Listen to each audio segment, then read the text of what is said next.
assistant।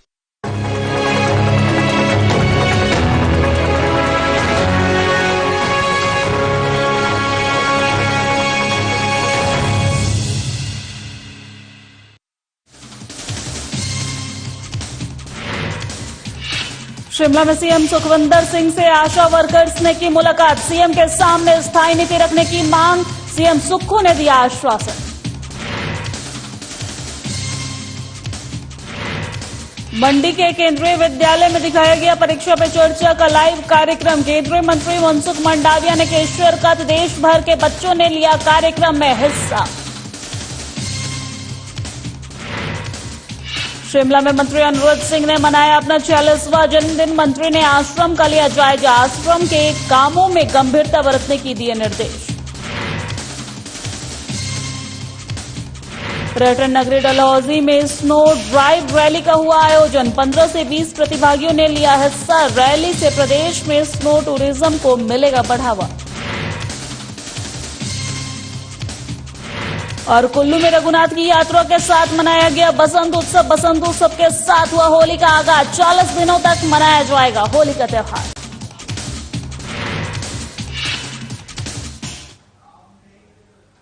नमस्कार, स्वागत है हिमाचल प्रदेश के हमारे इस खास बुलेटिन में। मैं हूं आपके साथ दिव्या सिंह। खबरों की शुरुआत करते हैं। शिमला में पिछले लंबे समय से स्थायी नीति की मांग कर रहे आशा वर्कर्स मुख्यमंत्री सुखविंदर सिंह सुक्खू से मिलने पीटर हाफ पहुंचे, जहां आशा वर्कर्स ने मुख्यमंत्री को बधाई दी और साथ ही स्थायी नीति बनाने और न्यूनतम मानदेय निर्धारित करने की मांग मुख्यमंत्री के सामने रखी। मुख्यमंत्री सुखविंदर सिंह सुक्खू ने इस दौरान आशा वर्कर्स की समस्याओं पर चर्चा कर समाधान निकालने का आश्वासन दिया। सबसे पहले हमने सीएम साहब का धन्यवाद किया, उन्हें बधाई भी दी सरकार बनने की भी। और उसके बाद सीएम साहब ने हमें बोला कि थोड़ा सा मैं इस चीज को समझूंगा, देखूंगा, मुझे इस पे थोड़ा स्टडी करना पड़ेगा क्योंकि मुझे अभी इसके बारे में पता नहीं है। पर उन्होंने आश्वासन दिया कि मैं आप लोगों के लिए जरूर कुछ करूंगा। क्या हमारी मुख्य जो डिमांड थी आज की, हमारी मुख्य डिमांड थी कि हमारे लिए कोई स्थायी नीति बनाई जाए, क्योंकि पूरे हिमाचल में 7,964 आशा वर्कर है। पूरे हिमाचल में स्वास्थ्य विभाग का जो भी काम है, जितना भी ग्रास रूट पे जो भी काम होता है वो आशा वर्कर के द्वारा ही करवाया जाता है। कोई भी स्वास्थ्य विभाग की नई योजना आती है वो आशा के द्वारा ही सफल बनाई जाती है। तो हमारी डिमांड ये थी कि स्थायी पॉलिसी बने और साथ में हमारे लिए जैसे हमारा जो मानदेय है, अभी तो हमें प्रोत्साहन राशि मिलती है, हम चाहते हैं कि हमें न्यूनतम वेतन दिया जाए। ऐसा ना आशा वर्कर्स का समझना पड़ेगा। प्रदीप, मैंने तो अपने हिमाचल डे वाले दिन बोला कि हमारी अर्थव्यवस्था संभलने में 4 साल लग जाएंगे। मैं इसलिए आपको भी बोलना चाहता हूँ क्योंकि जो तस्वीर मेरे सामने है, चाहे उनको, हाँ आज आप हम आए, अगर वो भी आते, जयराम सरकार भी अगर बाई चांस रिवाज बदल देती, अगर आ जाती, तो भी उनके साथ ऐसी हालात होनी थी। पर हम देख रहे हैं कि कुछ सालों से ऐसी व्यवस्था चल रही है कि रूटीन वर्क होता जा रहा है वो फाइलें। मैं उस व्यवस्था को कोशिश कर रहा हूँ चेंज की है। पीडब्ल्यूडी में हमने चेंज कर दी। जो टेंडर 60 दिन में होते थे हमने 20 दिन में कर दिए। 21 दिन का समय रहता था कि टेंडर अप्लाई करने के लिए, अवार्ड करने के लिए समय रहता था। काफी उसमें आप जानते हैं कि क्या होता होगा। तो अभी आईपीएच में भी हमने कर दिया कि 20 दिन के अंदर काम शुरू करना है। और कई नियम हैं जो पुराने चले हैं, कई कानून लाने हैं, ऑर्डिनेंस के माध्यम से लाने हैं। तो इस दृष्टि से बड़े चेंजिंग की जरूरत है। अगर हमने व्यवस्था परिवर्तन की तरफ देखना, व्यवस्था तो परिवर्तन होनी स्टार्ट होगी, पीडब्ल्यूडी डिपार्टमेंट में होगी, आईपीएच में होगी।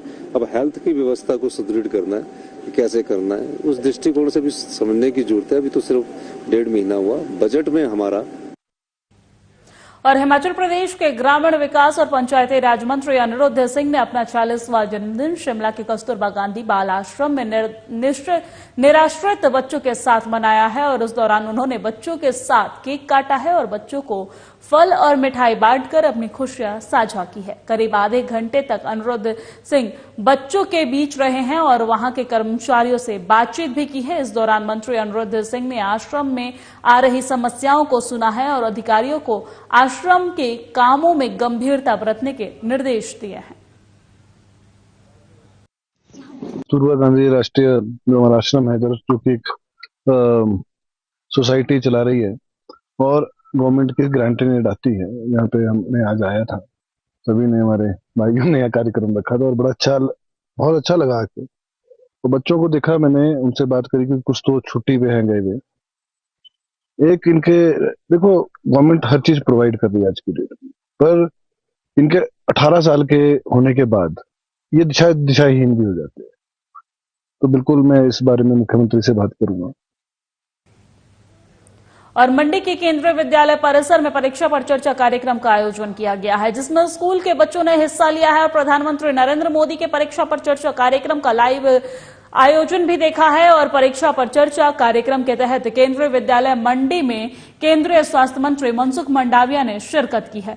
वहीं उनके साथ नेता प्रतिपक्ष जयराम ठाकुर और मंडी के 9 विधायक समेत भरमौर के विधायक भी मौजूद रहे हैं। परीक्षा पर चर्चा कार्यक्रम के दौरान मंत्री मनसुख मंडाविया ने कहा है कि आज पूरे देश भर में परीक्षा पर चर्चा कार्यक्रम किया जा रहा है, जिससे बच्चों को फायदा मिल रहा है। उन्होंने कहा है कि देश भर के बच्चों ने परीक्षा पर चर्चा कार्यक्रम में हिस्सा लिया है। ये प्रयास किया है कि समाज में जो हमारी न्यू जनरेशन है, हमारे स्टूडेंट है, उसको कैसे पालना चाहिए। एक एजुकेशन होता है फॉर्मल, जिसको हम परसेंटेज के साथ जोड़ते हैं। शासन और शासक कैसे होना चाहिए, आदर्श शासन व्यवस्था कैसी होती है, आदर्श अर्थव्यवस्था कैसी होती है, कल्याण राज्य निर्माण करने के लिए क्या करना चाहिए, ऐसा चाणक्य ने सिखाया है। चलिए खबरों में आगे बढ़ते हैं। हिमाचल प्रदेश के युवाओं को उद्योगों में रोजगार देने के लिए प्रदेश सरकार गंभीर नजर आ रही है। उद्योगों में 70% हिमाचल वासियों को नौकरी के मसले को गंभीरता से पूरा करवाया जाएगा। पहले कैबिनेट बैठक में 1 लाख सरकारी और प्राइवेट नौकरी देने को लेकर एक कमेटी का गठन भी कर लिया गया है। मुख्य संसदीय सचिव राम कुमार चौधरी ने कहा है कि जो बाजारों में नौकरी देने की दुकानें चल रही है, उन्हें जल्द बंद करवाया जाएगा। उद्योगों को सीधे तौर पर नौकरी पर न रखने के निर्देश जारी होंगे। और उन्होंने कहा है कि उद्योगों को भर्ती से पहले डिपार्टमेंट को जानकारी देनी होगी, कि जिसके बाद डिपार्टमेंट के माध्यम से नौकरियां दी जाएंगी, जिसके लिए मुख्यमंत्री सुखविंदर सिंह सुक्खू जल्द ही लेबर लॉ में बदलाव करने जा रहे हैं, ताकि हिमाचल में बेरोजगार युवाओं को नौकरी मिल सके। ऐसा कि बद्दी बहुत बड़ा इंडस्ट्री है, एशिया के मैप पे बद्दी का नाम है, तो वहाँ पे जो कमियां हैं उनको भी ये गवर्नमेंट दूर करेगी। मेनली एम्प्लॉयमेंट पे हम लोग काम कर रहे हैं।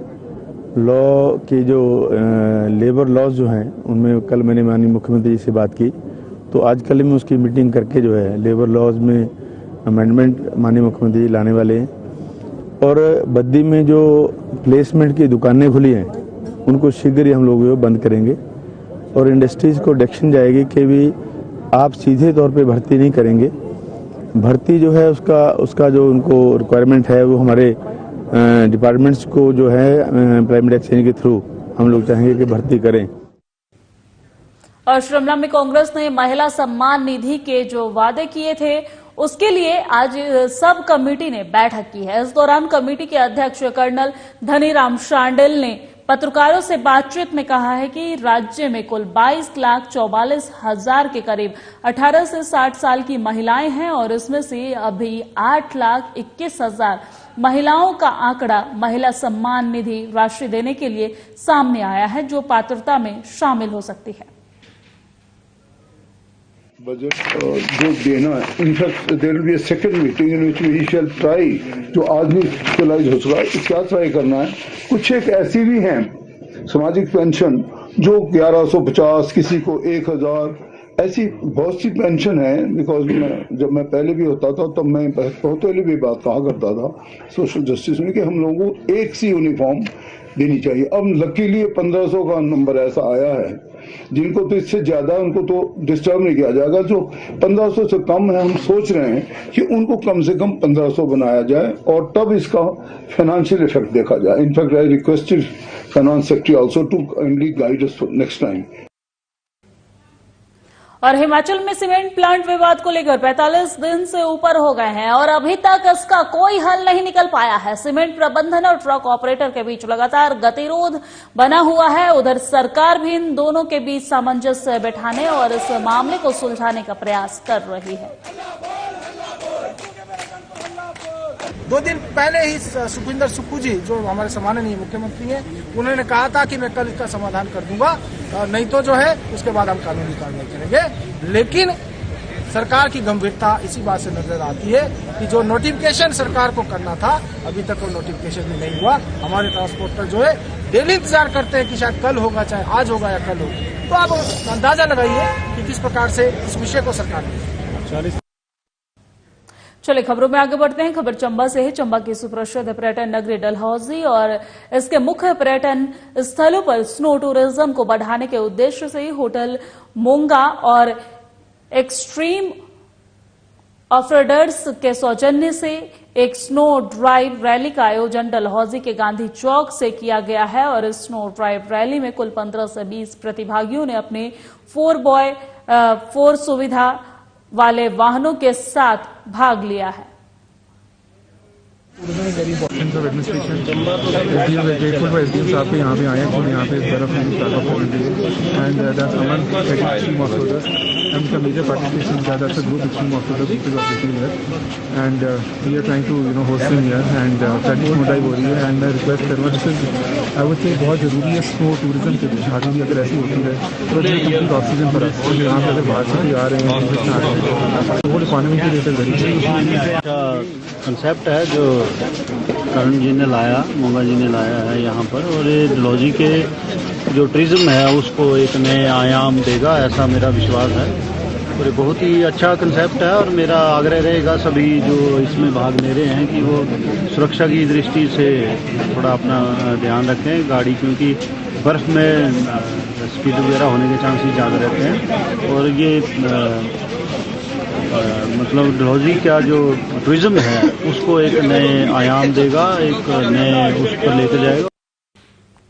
चलिए खबरों में आगे बढ़ते हैं। कुल्लू के मुख्यालय ढालपुर मैदान में भगवान रघुनाथ की रथ यात्रा के साथ बसंत उत्सव धूमधाम से मनाया गया है और सुनहरे पल का गवाह बनने के लिए सैकड़ों की तादाद में लोग उमड़े हैं। आस्था में डूबे लोगों ने ढालपुर मैदान में रथ को खींचकर पुणे भी कमाया है और अंतर्राष्ट्रीय दशहरा पर्व के बाद भगवान रघुनाथ की यह दूसरी रथ यात्रा है। मुझे लगता है ये पहली बार हुआ कि भाई गणतंत्र दिवस भी और बसंत पंचमी का त्योहार भी एक बार 26 जनवरी को ही हुआ।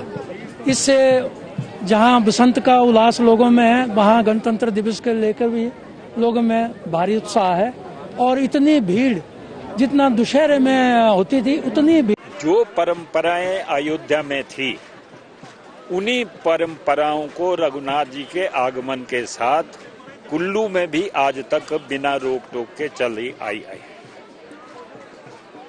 आज का दिन बहुत अच्छा दिन है जबकि बसंत ऋतु खुली थी और दूसरा ये पर्व और मेरे साथ हिमाचल प्रदेश की खबरों में फिलहाल इतना ही। मुझे दीजिए इजाजत। नमस्कार।